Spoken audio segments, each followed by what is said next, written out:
Welcome today, everybody, to our training. We're so excited that you came. We know that it's a busy time of year, and so we're super excited to have you here today. We're going to be doing our presentation through a Pear Deck. So if you're familiar with that, you can go to joinpd.com or you can click the link that I've put in the chat. If you're unfamiliar, this will be a really good experience for you because we're going to start off our presentation. Actually, we're going to do our presentation in Pear Deck, but you'll have the ability to kind of see it from the student point of view, as well as we're going to bring in some of those teacher tools and show you what those look like. So I know that there's 10 of you here today and only 6 students connected in our Pear Deck. So if you can, go ahead and bring up another window. You can either minimize Zoom for a minute. You can drag us off to the side of the screen, however you feel like doing that. So that you can open up another browser and join us at this Pear Deck link.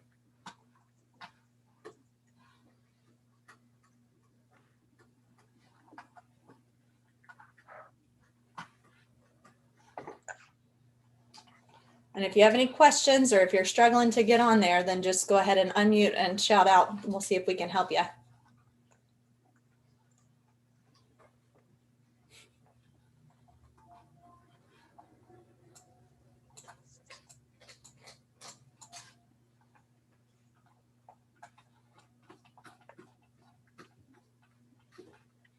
Eight students. We're getting there. We're getting there, Ashley. No, come on, guys. 2 left. And if you feel like you want to be able to see what we're doing on Zoom and you have another device close by, if you got your phone, you got an iPad, you got another laptop sitting around or a Chromebook, you can also choose to join us using that separate device. Okay, we got one more person to go, but we're going to go ahead and get started today. The good thing about Pear Deck is whenever you get started, that join code stays up in the corner of your screen, your projector screen, so that your students can jump on at any point in time. So we're going to go ahead and close that join code and get started. So welcome to our tools for formative assessment. I'm Rachel Barkus. I'm the new guy on the totem pole. I'm the new person on the team, a new digital learning coach. And so bear with me as I stumble through our presentation. And I'm Ashley Faulkner. I'm a STEM learning coach. A lot of you probably know me and I see lots of familiar names. I'm just getting back in the swing of things too. So this should be fun. So you get our hot mess crew today. All right, so we're going to go ahead and get started. And this is just basically for us and also to give you an opportunity to use one of these Pear Deck tools as if you were a student. But these are the 3 topics we're going to cover today. And we really want to be responsive in terms of how long we spend on each one of these topics.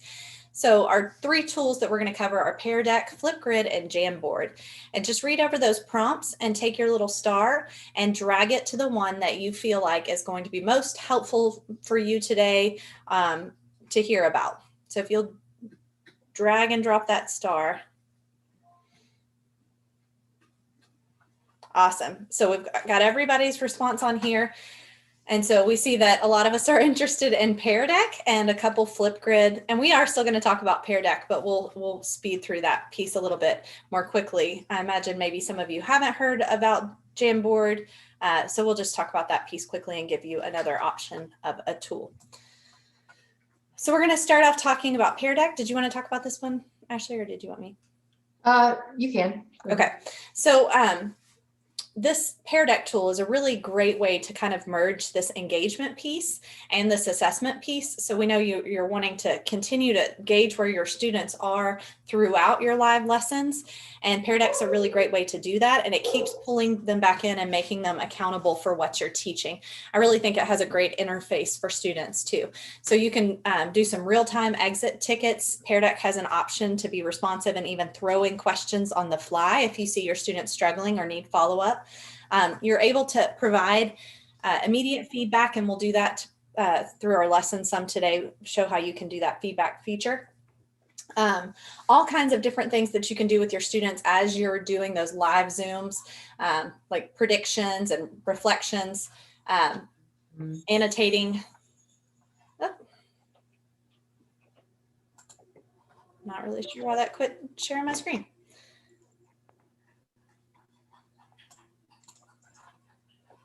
There we go.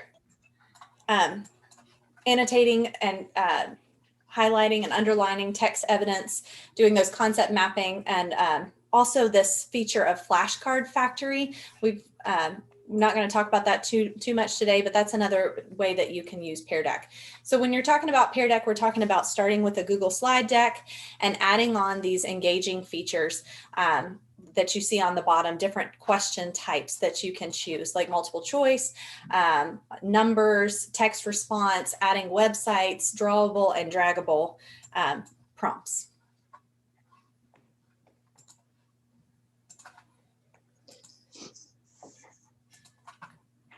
All right, so one of the other things that a lot of teachers might kind of know, they might have dipped their toes in a little bit, is the whole student pace mode. Pear Deck is awesome for not only assessing students synchronously, so during a live Zoom, kind of like what we're doing right now, but you can also do it asynchronously to where they have time to do it on their own. Or you could do a blend, which is kind of what we're going to do right now. So what I'm going to do is I'm going to put on student pace mode. And that's going to allow you to click through our next 5 questions that we want you to practice on. Some of them are drawing slides, some of them are number slides, some are draggables, but it's just to kind of give you an idea of the different types of questions that you could ask your students. Also, Pear Deck's amazing because they have lots of templates already kind of pre-made for you. So if you ever need help kind of getting started and like how like formatting and that kind of thing will look, you can always go to the template library and pull in one of the ones that's already made. So what I'm going to do is I'm going to turn on student pace mode. You're going to work through about 5 slides until you come to the slide with the big stop sign. All right. When you get to that slide, I want you to stop, just like you would tell your kids to do. All right. So you should see your screen turn a little bit. It'll say student pace, and then you will have the ability to actually scroll to the, or I'm sorry, click to the next slide. So there we are in student pace. There we go. And you should have the ability to bounce to the next slide. And while we're doing that, I'm going to go ahead and put a different thing up on my screen so that you can see, if you're interested in seeing what the teacher dashboard looks like, so that we can see you as you're working. Lauren asked, can you see the teacher who has answered or placed the stars on the draggable one? For that one, you can see where the stars are located. Hey, Rachel, will you go show the topics we covered? There you go. So you can see if I hover over each star that who said what. So you can totally do that. But the only way that you would see that is through teacher dashboard. This is a great question. Oh, sorry, that was a direct message. My bad, Lauren. Well, it was a great question, so everybody heard it.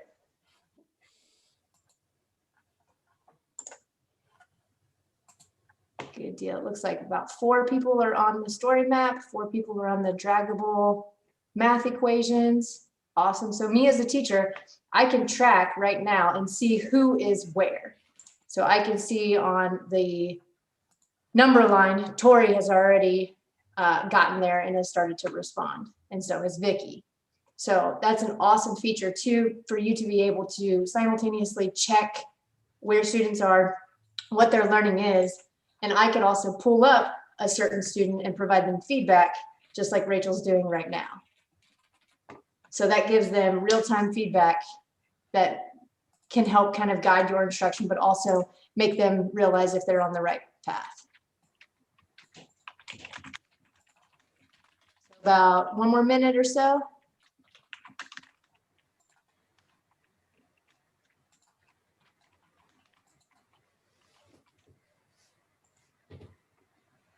We're trying to give some feedback to some people so you can kind of see what that looks like.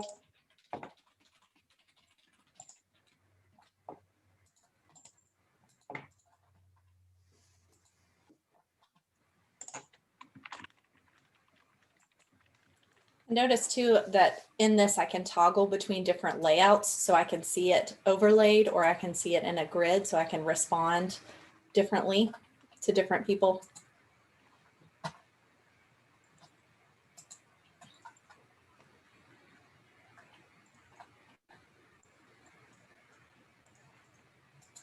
Good deal. Looks like we've got 4 people on the stop, 4 people on the last question, and 1 person still on estimation, and 1 person on the draggable.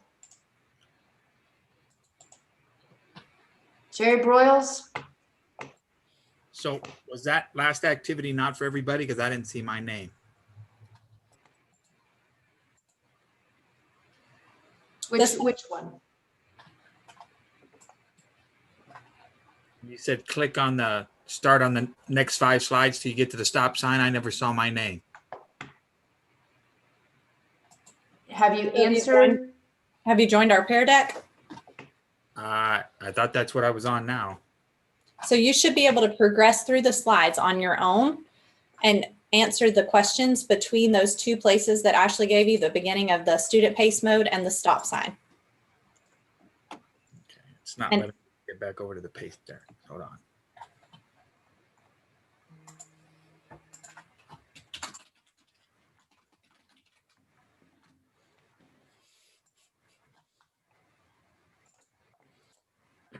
While I'm here and a few of you are finished up with those questions and I'm looking in this teacher dashboard, you also have an option to share those things in the live mode on your screen, but you can also hide. So if somebody is doing something inappropriate, you can hide their response. Thanks, Jerry, for giving me that great example of something I might need to hide so that that doesn't project on your screen. Hey, Jeffrey, it looks like you're still on slide 1 based on the Pear Deck. It's not letting me get back to the Pear Deck slide. Right now, all I see is the shared screen Zoom. Do you have the tab still open? I can't find it. It's a new computer, so I'm trying to get used to this style. I'm trying to open it up on a different one now to see. Okay. Well, if you need me, Jeffrey, you can type to me in the chat, but we're going to probably start to move on a little bit so that we can get through all this amazing information that's going to take some time to get through. Rachel, you stop recording. There you go. So what's happening? Okay, so I'm going to go ahead and turn off student paced mode. All right, and that should probably change what you are seeing on your screen. It's going to force you to look at what we want you to look at as the instructors. But we kind of already talked about the teacher dashboard just a little bit. What's so awesome about this, not only can you give immediate feedback, but also kind of gauge where students are, but you can also see where each student is in their learning process. So like I could tell that like Amy was on slide 7, at which time Jessica was on slide 8. So I could see kind of their thinking as they're going, which is a really cool feature that we can't always get virtually. Also, there's different layouts, which Rachel went through about, you could do like the grid view, which is what you see on your screen right here, where you have all of the different student answers kind of in a grid format for you, or you can do overlay, which is really cool. If you are doing, like, let's say we're doing the ring of fire and on a map and students had to, circle where the ring of fire was, you can do that grid overlay to see like where all of the students answered, hopefully in the right spot, and then you can pick out the ones immediately who are off base, which is kind of cool. And as of, I think, the beginning of this week, Pear Deck has added a new, really exciting feature. I think this was something that a lot of teachers felt like they were missing, especially teaching virtually and having, co-teachers come in and out of the Zoom. There's a co-teacher feature, that rhymes, that Ashley and I are actually using right now. So once I launch the presentation, all I need to do is go into my teacher dashboard and get the code and send it to Ashley, and then she controls the presentation too. She has a teacher dashboard just like me, and she's able to see all of those student answers, provide feedback, and progress through the slides just like I am. So that's a great opportunity if you have, a different teacher that pops in and co-teaches with you, to be able to work together and receive all of that good student information as you're going.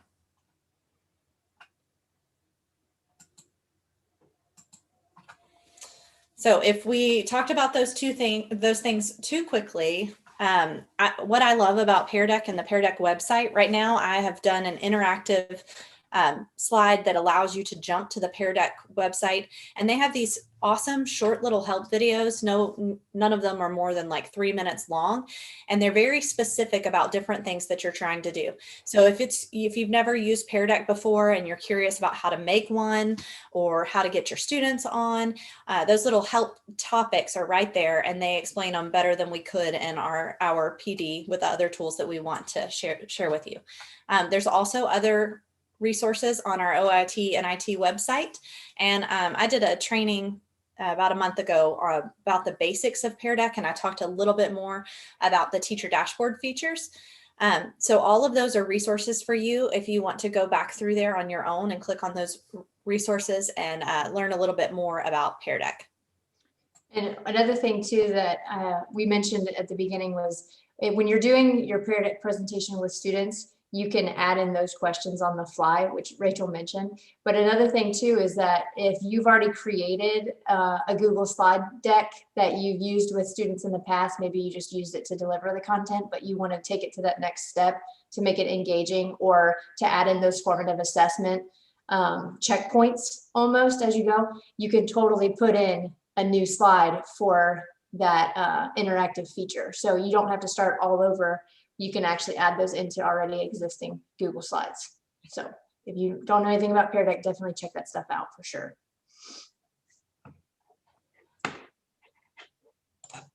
All right, so Flipgrid, that is my cue. This is one of my favorite formative assessment tools for multiple different reasons. If you are somebody who is like using Google Forms to death because it's what you know, your students are comfortable with it, you're only doing multiple choice, that's great, and you get your data fairly quickly. But if you want to take it to the next level where students are having a little bit of opportunities to give student voice, maybe you want them to actually interact with each other and provide peer feedback, Flipgrid is that tool that allows for you to kind of take it up to the next level. All right, there's not very many tools where students can actually record themselves, take screenshots, do screen recordings, comment on each other as a form of formative assessment.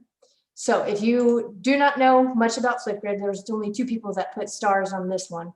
But it's this cool little, it almost feels like a TikTok or a social media type of feel for kids. So right away, kids are going to be a little bit more engaged because it's relevant to, you know, what they like to do in their personal time. But you'll notice on our slide here that you've got all these different tools that allow students to create their response. A lot of teachers are using Flipgrid with just like basic response, like tell me how you feel about this, or reflect on that, or predict the end of the story, which is all awesome, but there's lots of things that are hidden within Flipgrid that you might not be aware of.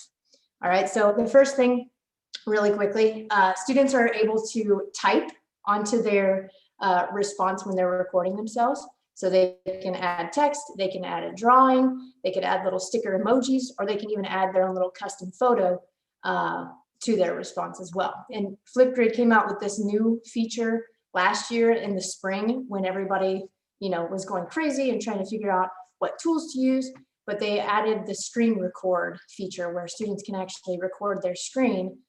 Maybe they're manipulating something on a math site, maybe they're doing a PhET simulation and you want them to demonstrate 2 forces acting on an object.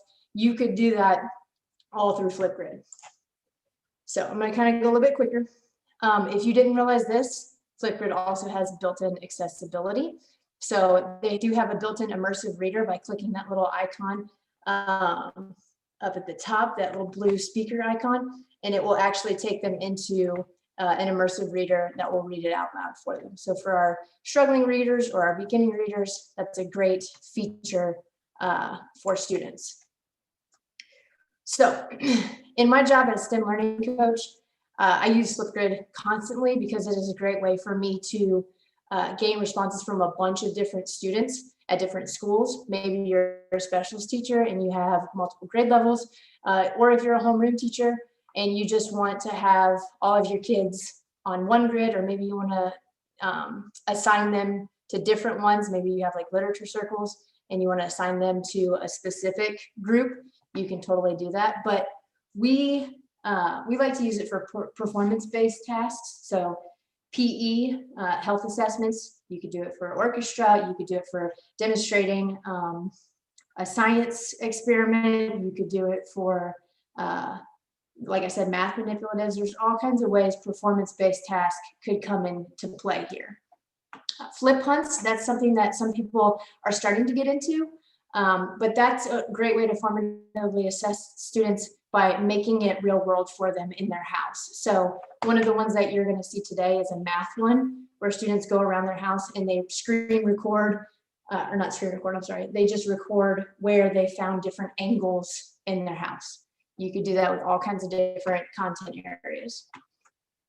Number talks, running records. I mean, it's really endless what you could do as far as assessment for this.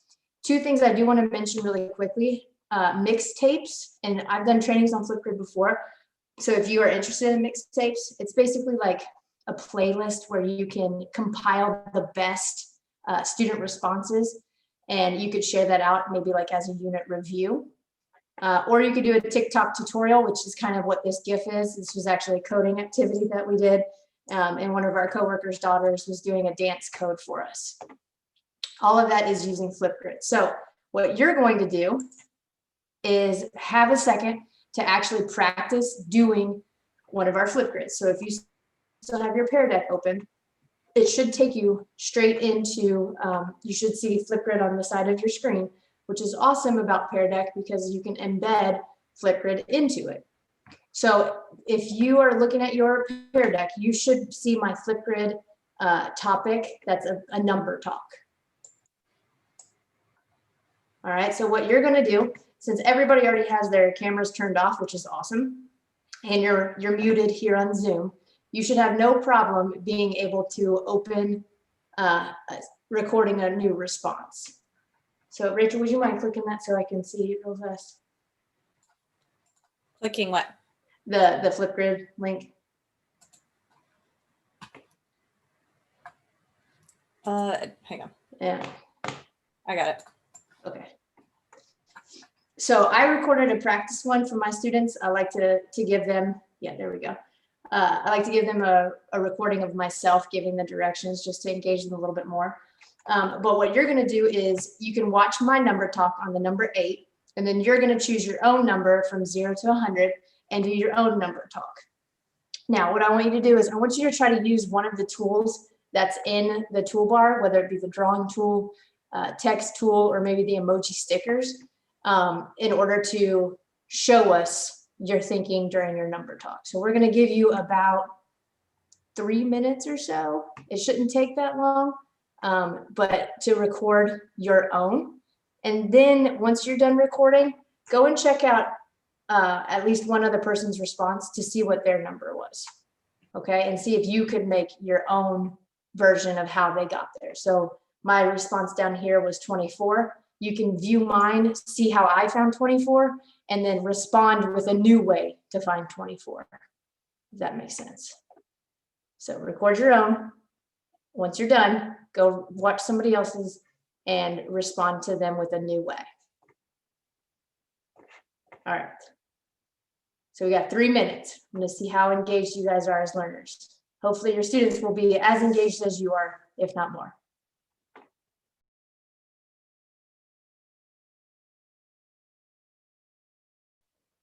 All right, I think we should go ahead and try to wrap it up.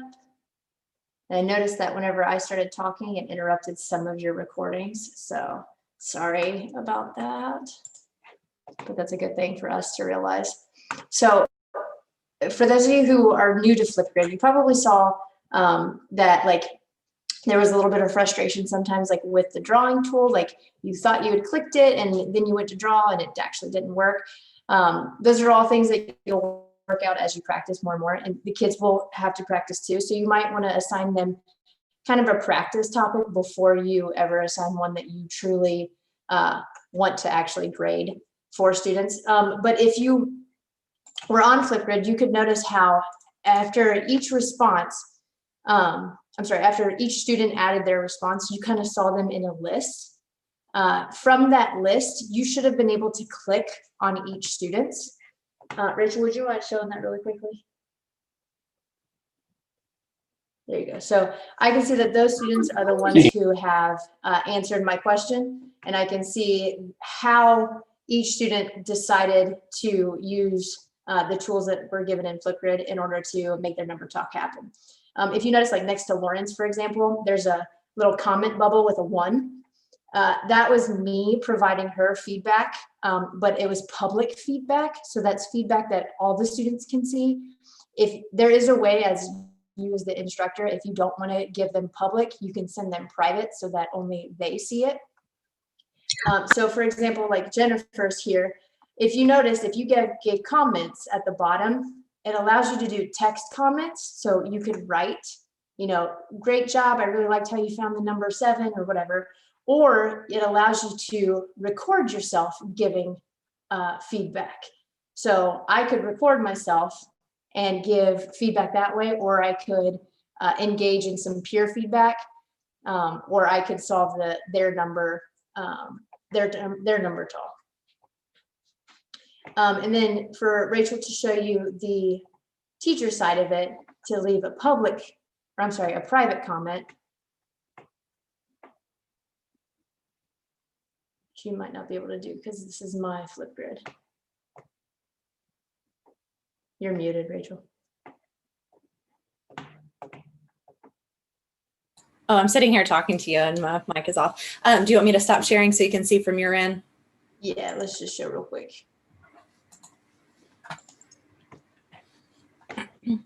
And while she's getting that up, I will say, like, I'm the teacher that looked at the option and was like, oh, let's turn off all the emojis. Let's turn off all the ability to use stickers because they're just going to play around with it.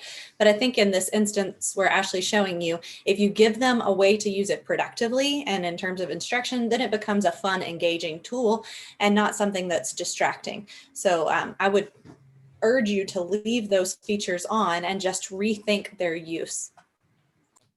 Absolutely. So if I'm the instructor and I'm looking at Jeffrey's response, I can see right here, I can play his response that way. I can see his thinking. That's where I can leave the public comment. But me as the teacher, what I can do is I can click feedback and I can actually record him video feedback of how he did. Maybe I want to score it live for him so that he knows what he did. I can align it with my own separate rubric if I wanted to do that.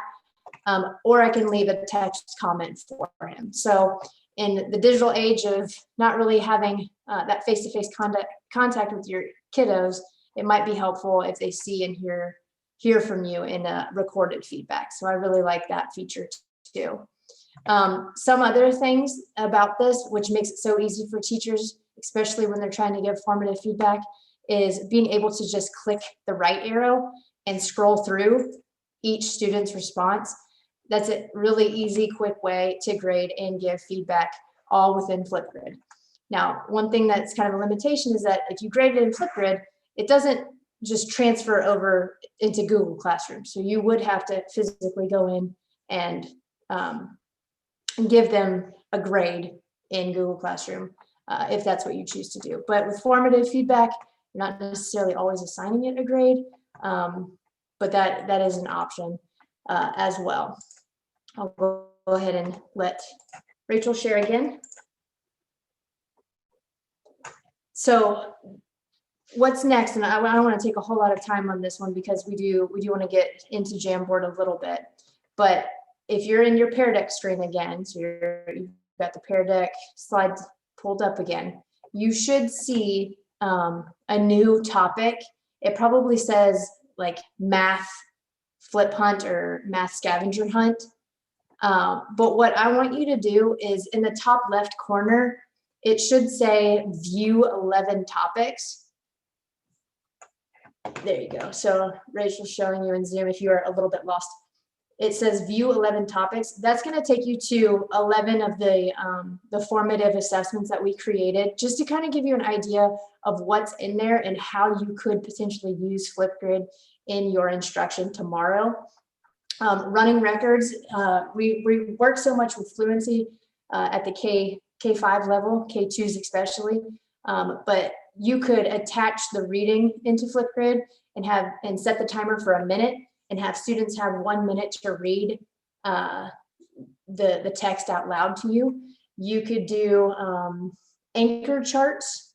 So really quickly, yeah, if you go down to the anchor chart sticker, what I did there was I just took a picture of an anchor chart that I drew, or you can make one virtually. You would save it as a JPEG or a PNG file, and then you could use that as a custom sticker in your response. So you can see that I'm using my anchor chart to kind of direct students of what visualizing is. So that's an option as well, is putting in those, those custom stickers. And Flipgrid has a way for you as a teacher to turn on the moderation feature. So if you're a little bit hesitant about getting your kids in there and interacting with each other or seeing each other's posts, you could start by moderating it, and then it won't appear on the Flipboard for others to see, or the Flipgrid for other people to see, until you've approved and activated that comment. But another way that you could use that is if you're doing something like fluency, where you don't want a student's reading to be public, you want to make sure that you're creating a safe environment for them to post things. So some of those different things, like this sight word example that Ashley posted, or the reading fluency practice, those might be topics that you leave the moderation on so that you're the only one who sees those. Right. Good deal. So I'll give you a little bit of time if you're still clicking around. The screen recording with manipulatives, Rachel, if you wouldn't mind clicking that one really quickly. So there are lots of virtual manipulatives out there. Toytheater.com is one, but I really like to use the didax.com one, especially for math. So what you could have students doing, like let's say one of the videos I watched was somebody using place value to explain their thinking. If you put the link to the math manipulatives, you could have students screen record themselves with a math manipulative counting. So like my video right there is an example of how I used a numbers chart to show subtraction. And we're always looking for ways for students to be able to demonstrate their learning, not just answering a multiple choice question, but really getting to the deep like thinking processes of our students. So about like 1 more minute or so, just kind of peruse around. Again, you're looking at the different topics that we've created. There's a world language one. There's a dance code one, which is awesome for this week because it's Hour of Code week. That's my shameful plug for our STEM and computer science people.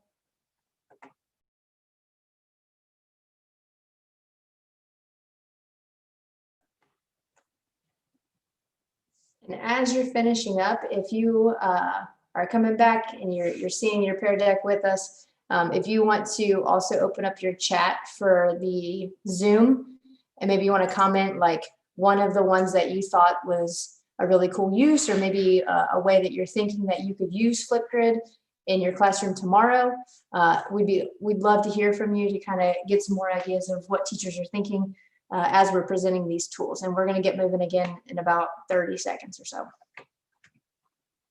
Jeffrey likes the coding activity. That makes me happy. Lauren said the reading circles, yes. So Lauren, what I was thinking with that was that if I had kids reading like Tiger Rising, Shiloh, and The Miraculous Journey of Edward Tulane, I might make each of those books a different topic, and I would only share that book's topic with the students in that literature circle. That way they could all be in the same topic and they could be not collaborating. Well, I guess they could be collaborating, but they could kind of be talking back and forth about the events in the book. Maybe you assign them different jobs. And that's where they could post their literature circle jobs. Running records, yes, thank you, Tori. And then back it up from an old librarian's point of view, making a big Flipgrid to collaborate across grade levels where students do a book talk about a book that they've just finished reading. And then you've got, a platform of all these students across grade levels that are sharing the books that they've read and practice those good speaking and listening skills, and hopefully more interested in trying that book because it's suggested by a peer. And I also, I Yeah. love that comment, Vicki. I've heard a lot of ESL or ELL teachers talk about how great this is for practice and practicing dialogue between students. And they can go back and listen to themselves. And that's such a good feature for our English language learners. You know, that made me think, Rachel, too, that if you are a world language teacher or you're practicing your world language skills, you could also share these topics with like experts, and they could converse. You could actually speak with a native speaker of a language, which would be awesome. Yep, there's All right. a Flipgrid to bring in your community, which I love. Yeah, absolutely. So last thing we're going to talk about with Flipgrid is that peer feedback. This is a little graphic that Rachel found from Lucretia Anton. This is something that you could share with students if you really want to practice that. Maybe you're doing writing and you wanted to have students practice that peer review type of thing. That's just kind of a little guide to help keep kids positive, but also informative with each other. So if you want to look at those videos as we go, that's another awesome thing where kids can respond to each other and really practice that speaking and listening skills, as well as the positive feedback. And then of course we have linked resources for you. There's lots of stuff on our NTI site, as well as in Flipgrid, there is something called the Discovery tab. Rachel, would you mind showing that really quickly? You still have it.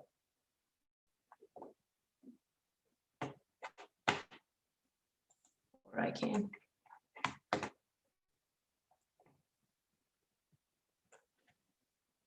All of the examples that you saw in this topic, or I'm sorry, in this group were things that I created, but Discovery also already has different ones that teachers around the world have created. So it might be worth going in and kind of perusing and seeing if there's already one made that you might be able to duplicate and make your own.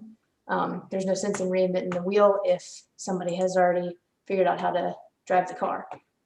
And I love partnerships with some of those things you might already be using. I know a lot of elementary schools are using Epic for their guided reading or for just reading in class. They already have some posts connected to books so that you can mash those things up and kids stay inside of the Flipgrid platform. Perfect. All right, Jamboard. Take it away, Rachel. All right, and if you're wondering too, like these girls hyperlinked a lot of stuff, but we're in a Pear Deck and they keep bringing me off the screen. At the end of our session today, we'll leave it on student pace mode so that you can go back through like we've let you do before so that you can click on any of those links and explore things further. So right now we're going to work with Jamboard. A limitation I see to this is that it doesn't talk well with Pear Deck, so I could not embed our link, but I wanted to show you a few different ways that you could add Jamboards to your lessons to make them really engaging and provide you some outlets for formative feedback. So right now you'll see over me singing, there's a hyperlink that says build a word Jamboard. And you're going to click on that link and it's going to force you to make a copy so that each and every one of us has our own copy. When you get onto that Jamboard, you're going to see that there's a lot of letters. And you're going to build whatever word you can think of out of those letters. So I'll give you a second to build a word, and you can see how easy this is to manipulate. Jamboard to me looks a lot like a simplified version of Google Slides. So instead of having all of your slides on the side and all those tools across the top, we have a more simplified version, and it's easy to drag and manipulate those tools without, flipping them and rotating them and doing all those things that our littles like to do. So once you're finished building your word, go ahead and type the word that you've created in our Pear Deck. We're doing a little smash here, Jamboard and Pear Deck. So type the word that you've created inside our Pear Deck, and that'll let me know when I need to move on. Silver, ooh, I hadn't heard that one. Story, love, good. And I'm going to take the opportunity to use our teacher dashboard really quickly and share those responses that we have and highlight again the things that Ashley was talking about before, where I can see them as a grid or I can see them as a list. My dogs come in with the background noise. Sorry about that.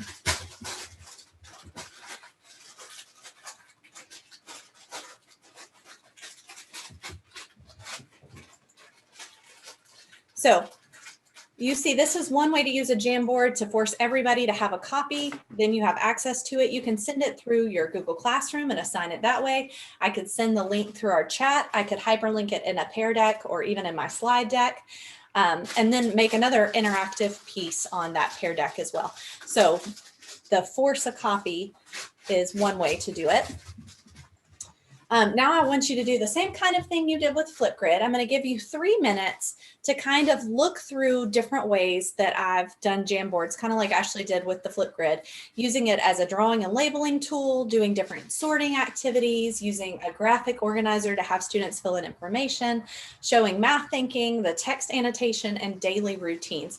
Hopefully in the next 3 minutes, you'll be able to pick up something that maybe you can make, or it'll force you to make a copy of it, but something that you can use even starting tomorrow. And if you happen to get on a Jamboard that you like and you don't have your own copy, you always can click that 3 dots and make a copy so that you can use it with your own students. So again, your timer is about to start and you're going to click those hyperlinks and kind of just use them as a base to look for those examples.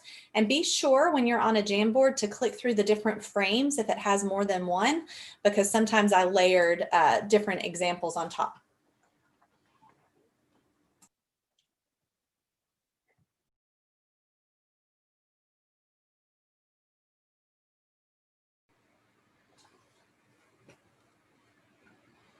All right, so we're going to go ahead and move on. I also want to say that, you know, how is this different than Google Slide Deck? I like that you can do it right there in the spot inside your lesson, whereas a slide deck, I struggle a little bit more with the bandwidth and having that open and finding the right page and all that stuff. A little hack, I know that some of you are probably familiar when you work in the Google Slide Deck, how to make an image or background so that students can't manipulate it. But if you teach young students at all, you know that they'll grab that graphic organizer and move it all over the screen, and then it'll look a hot mess when it's your turn to look at it. So a suggestion I have is to put that image there and then create a transparent box over the top of it and stretch it out all the way over into the sides, and then layer your stuff on top so that it then becomes easier for the students to manipulate the things on top and not touch that underlying graphic. So another way to use Jamboard, which I think is the really cool feature in terms of engagement and formative assessment, is to use it collaboratively. So you could do this a lot of different ways. Everybody jumps on a Jamboard together. Every kid has a different Jamboard inside of that one link that you have. And Ashley had a hint that she said a teacher told her when she creates a Jamboard, she just puts a Post-it note with each student's name on there, and then she can make copies of that for different activities, and she can immediately slide that out in her lesson, find your Post-it note, and add your response in. So right now what we're going to do is a graffiti wall, which I know I use tons in my classroom just to kind of gauge their thinking. And we want to see in our collaborative Jamboard some ways that you're thinking about using Jamboard or how you can incorporate this in your lesson tomorrow. So all those cool features on the side, you're free to use. You can use a text box. I personally love the sticky note because no matter how much text I write, it automatically formats it nice and neat in that little Post-it note format. And I can always drag it and make it bigger, but that way one child doesn't take up so much real estate of your Jamboard.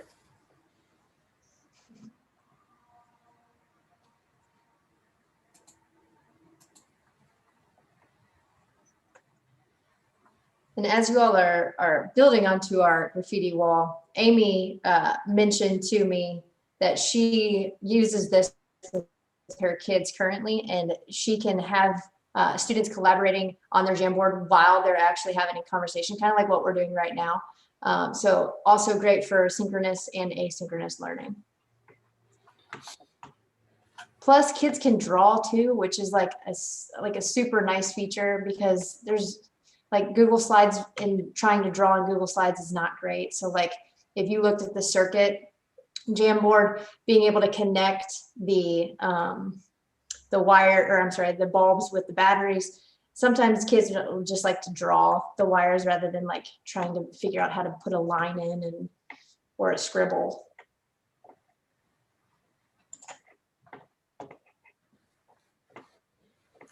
Well, and while I've got this up, I think about my library. You know, you always try to connect these tools and how we talk about nonfiction text and how we use the photographs to get information. And I know a lot of teachers also talk about the importance of captions. You could throw a quick picture up here and have students do a caption in this game and talk about, you know, how the meaning could change so much based on what other people write. So all kinds of different ways to use this, and just checking back in with kids to make sure they didn't shut off their camera and walk away and go down the road to a friend's house in the middle of your Zoom. So just keeping them, pulling them in and engaging them. So I'm gonna go ahead and jump back over here to respect your time and tell you really quickly, we talked about app smashing in terms of Pear Deck and Jamboard, but there was another way I did that where I used Jamboard to do a number talk, and then I put it on Flipgrid so that my peers could respond to me and give me some feedback. Actually, I didn't do a number talk, I did a pattern. So I created a pattern and then I had them guess the next pattern in the series. So instead of you creating all the materials for them to do, they're then generating it themselves, and the conversation that follows is more of a formative assessment of how they're doing with pattern building. So I'll let you look through that on your own time, but don't be afraid to mix those things together. Our kids are really fluent in moving through these different platforms, and the more you teach them how to move through platforms, the better they're going to be when you throw something new at them.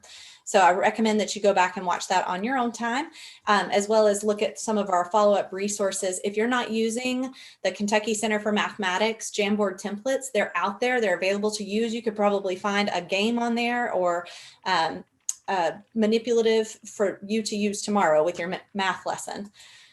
So that's all we have for you. Hey, Rachel, can I interrupt you for a quick second? Oh, yeah, no. Yeah. We had a really good question. So Tori asked, how can we see what students are doing on their Jamboards and to keep track of who is answering?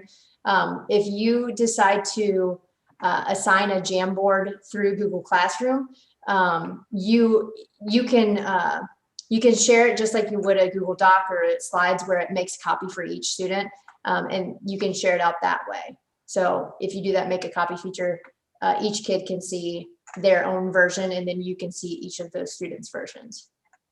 Or you could do a collaborative one where, I guess if you had like 5 kids on one Jamboard, you can't really see who did what though.